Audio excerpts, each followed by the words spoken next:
ప్రభు పేరిట ప్రత్యేకమైన వందన వచనాన్ని సమలో మీకు తెలియజేస్తున్నాను.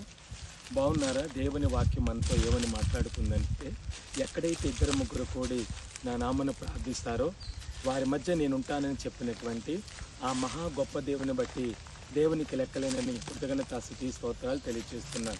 అంటే నీవు ఎక్కడున్నప్పటికీ, ఎవరితో ఉన్నప్పటికీ, ఇద్దరు ముగ్గురు ఎక్కడైతే నా నామమున ప్రార్థిస్తారో వారి మధ్య నేను ఉంటానని చెప్తున్నాడు. అంటే నువ్వు ఇద్దరితో కలిసి ప్రార్థన చేసినా, సంఘంతో కలిసి ప్రార్థన చేసినా, నీ కుటుంబంతో ప్రార్థన చేసినా, నువ్వు ఒక్కడేవుగా ఉండి ప్రార్థన చేసినా, దేవుడు నీ ప్రార్థన ఏం చేస్తాడంటే ఆలకించి నువ్వు ఉన్న చోటకి దేవుడు దిగివచ్చి ఆ ఇద్దరు ముగ్గురు ఎక్కడైతే కూడి ఉంటారో వారి మధ్య నేను ఉంటానని చెప్పినటువంటి ఆ గొప్ప దేవుడు మన దేవుడు. కాబట్టి ఆ దేవుని కలిగి మీరు జీవించండి, ఆ దేవునిలో మీరు నివాసం చేయండి. ఆ దేవుని వైపు చూస్తూ మీ విశ్వాస జీవితాన్ని కొనసాగించినట్లయితే మీకు తెలియకుండానే మీ జీవితంలో ఆయన అద్భుతం చేసే సమర్థుడు, శక్తిమంతుడు. ఆమేన్.